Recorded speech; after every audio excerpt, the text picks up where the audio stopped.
स्वामी समर्थ. कसे आहेत तुम्ही सगळे? मस्त आहेत ना? मस्तच राहतात. चला आपल्या नवीन एका व्हिडिओमध्ये तुमचं सगळ्यांचं मनापासून स्वागत आहे. हा जो व्हिडिओ आहे तो थोडासा वेगळा व्हिडिओ आहे, कारण तुम्हाला मी म्हणजे आजपर्यंत सांगितलं नव्हतं की लातूरमधला शेवटचा व्हिडिओ तो आला, त्याच्या पुढचा व्हिडिओ काहीच आला नाही. की आम्ही म्हणजे मांडव्यात तिथून लातूरला म्हणजे लातूरमधून मांडव्याला निघतानाचा वगैरे व्हिडिओ काही घेतलाच नाही.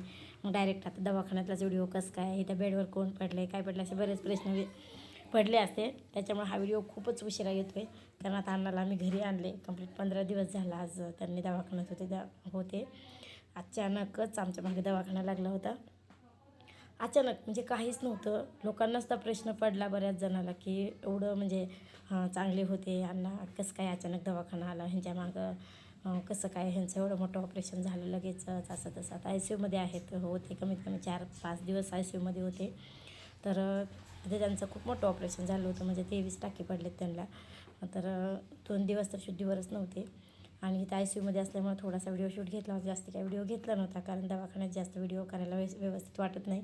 आणि ते मला पण योग्य वाटलं नाही की व्हिडिओ घ्यावा म्हणून दवाखान्यात. त्याच्यामुळे नको थोडासाच व्हिडिओ घेतला होता, कारण प्रश्न पडतात व्हिडिओ बघणाऱ्याला तरी कमीत कमी की मध्येच व्हिडिओ कसं काय स्टॉप झाला लातूरमधलाच, तिथून बाकीचा पुढचा व्हिडिओ काहीच नव्हता. त्याच्यामुळे दवाखान्यातला थोडासा व्हिडिओ घेतला. तर इथं अण्णाला फायनली घरी आणलं होतं. कंप्लीट 12 दिवस आमचा घरचा गजरा तिथून घरी आणलं. कलर चेंज झाला ह्याचा.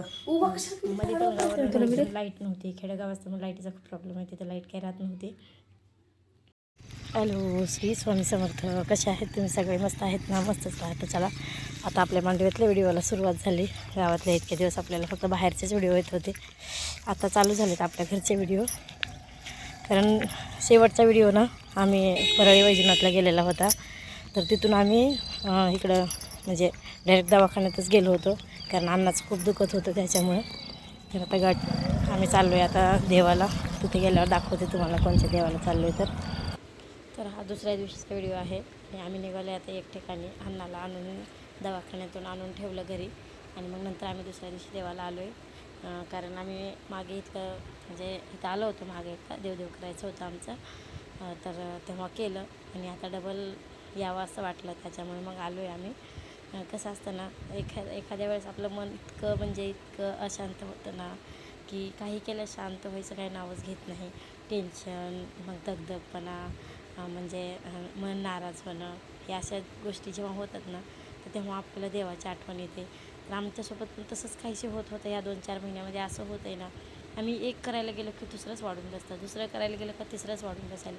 एवढं म्हणजे संकट यायला चालू झाले ना की ते थांबायचं काही नावच घेत नाही. मग ते थांबवायचा जो रस्ता आहे तो रस्ता कुठून, तर देवापासूनच. कारण आपण माणसाला किती बी जरी सांगितलं त्याच्यातून मार्ग सापडत नाही, पण देवाला जर सगळ्या गोष्टी सांगितलं तर पटापट आपल्याला मार्ग सापडतात. त्याच्यामुळे आम्ही या ठिकाणी आलो आहे. आणि आमचा खंदाऱ्याचं म्हणजे आम्ही खंदारीचे आहेत, म्हणजे आमचं आडनाव खंदारे आहे. तर ते जे गाव आहे ना, हे म्हणजे आता आम्ही ज्या देवाला आलो तर तेच गाव आहे.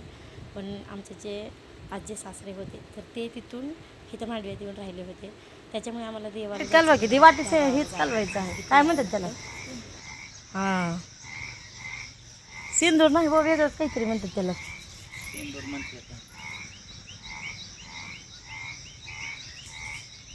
चालू आम्ही डबल ह्याच देवानं बोलविले आम्हाला.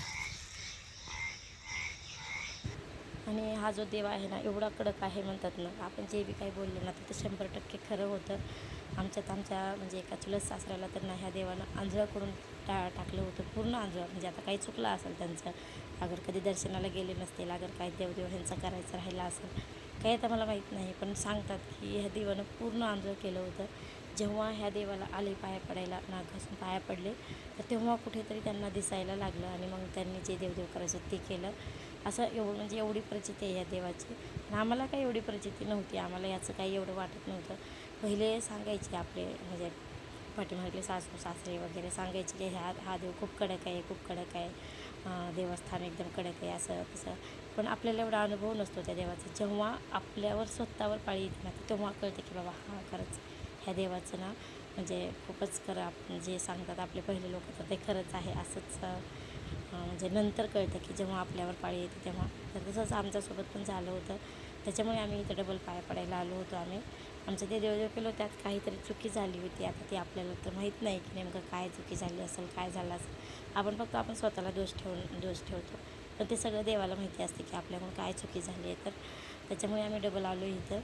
तर म्हणजे काय म्हणतात त्याला, सेंदूर, तेल टाकून सेंदूर वगैरे इथं देवाला लावावं लागतं. हा पूर्ण देव सेंद्राचाच आहे, त्याच्यामुळे सेंदूर वगैरे लावलं. आणि नंतर आमचं छान असं म्हणजे आम्ही निवद वगैरे सगळं ठेवलं, नारळ वगैरे फोडला आणि मग निघालो. कारण इथं आजूबाजूला काहीच वस्ती नाही, सगळं आम्ही तिकडूनच घेऊन आलो होतो.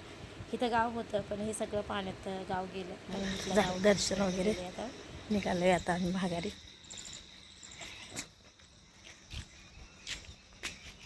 किती पळता पाहिले, आज बी पाऊस येते, दुपारून वाटायला लागले. चला का भेटू घरी गेल्यावर. ते ऊन लागायला लागले. किती वाज 9 वाजत का सकाळच्या? नाही, ऊन 9 वाजत का सकाळच्या आता? हो, अयो आपल्याला 7ला निघायचं होतं, किती उशीर झाला घरीच.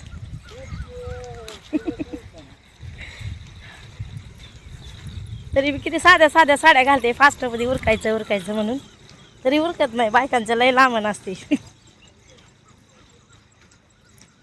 झालं आता मला घरी जाऊन 5-6 ब्लाऊज कंप्लीट करायचे. आता कसं व्हायचं आता माझं, तर कसं होतंय काय माहिती आता. तर आता तिथून निघालो आम्ही फायनली. आमचं म्हणजे इथं कोणीच नव्हतं इथं, त्याच्यामुळे लवकर झालं, आम्हीच तेवढं होतो. आणि तुम्हाला म्हणलं मगाशी की हा देव गावात नाही आहे, गावाच्या बाहेर आहे. म्हणजे पहिलं गावातच होता पण तिथलं गाव उठून गेलं दुसरीकडे, त्याच्यामुळे तो देव एकटाच राहिला आहे तिथं.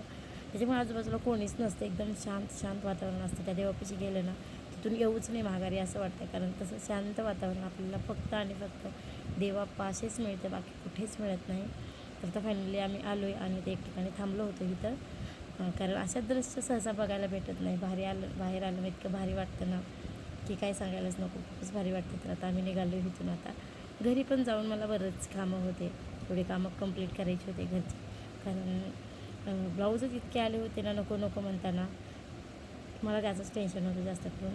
तर आमचा मनू बघा इथं मोबाईलमध्ये कसं बघत बसला आहे, म्हणजे मण्याचे कुत्र्याचे हे सगळे व्हिडिओ होते, तर तो बघत बसला होता. कंप्लीट अर्धा ते पाऊण तास तो व्हिडिओ बघत बसला असेल म्हणून. तर त्याला असली जर सवय लावली ना मोबाईलची, की तो पण मोबाईलच सोडायचा नाही, त्याला सेपरेट मोबाईल घेऊन द्यावं लागेल असं मी ह्यांना बोलत होते. पण हे म्हणले की नाही, काही नाही होत, जेव्हा माझ्यापेक्षा तेव्हाच मोबाईल बघतोय, नंतर नाही बघणार तो मोबाईल, असं त्यांचा गैरसमज होता. पण तो आता ना इतकं मोबाईलच्या मागं लागतो, मोबाईल हातात दिसला ना की लगेचच वडायला घेतो आहे मोबाईल. आता त्याला त्यातलं काय कळणार आहे, पण बघायला भेटतं त्याचंच त्याला मोठेपणा वाटत असं. तो किती लक्ष देऊन बघत होता ना की आम्हाला तर वाटायचं की त्याला काय कळत असलं ह्या मोबाईलमधलं, असं आम्हाला वाटायचं. तर आम्ही देवावरून लवकरच आलो होतो, त्याच्यामुळे आल्याच्यानंतर जाताना मी मला काही देवपूजा झालं नाही, कारण उशीर होत होतं. त्याच्यामुळे आल्याच्यानंतर देवपूजा करायची होती मला. तर ती परडी वगैरे खाली घेतली की म्हणून तिथे जाऊन बसला. तो काही उठतच नव्हता तिथून. आता त्याच्या मनात काय होतं काय माहीत, आम्हाला देवपूजा करू द्यायची नव्हती का काय, त्याची पण देवाबरोबर पूजा करायची होती माहीत नाही, पण तो तिथून उठायचंच नाव घेत नव्हता. मग नंतर बळं त्याला उठवायला मी तर इतकी रागाला आली होती ना, असं वाटतं की त्याला धरून आणू का काय असं वाटतं. तर पण मुका प्राणी आहे, त्याला कसं मारायचं असं पण वाटतं नंतर. तर असं चला आता असा छोटासाच व्हिडिओ होता. व्हिडिओ आवडला असेल तर व्हिडिओला एक लाईक नक्की करा. तोपर्यंत व्हिडिओ सेंड करते, बाय.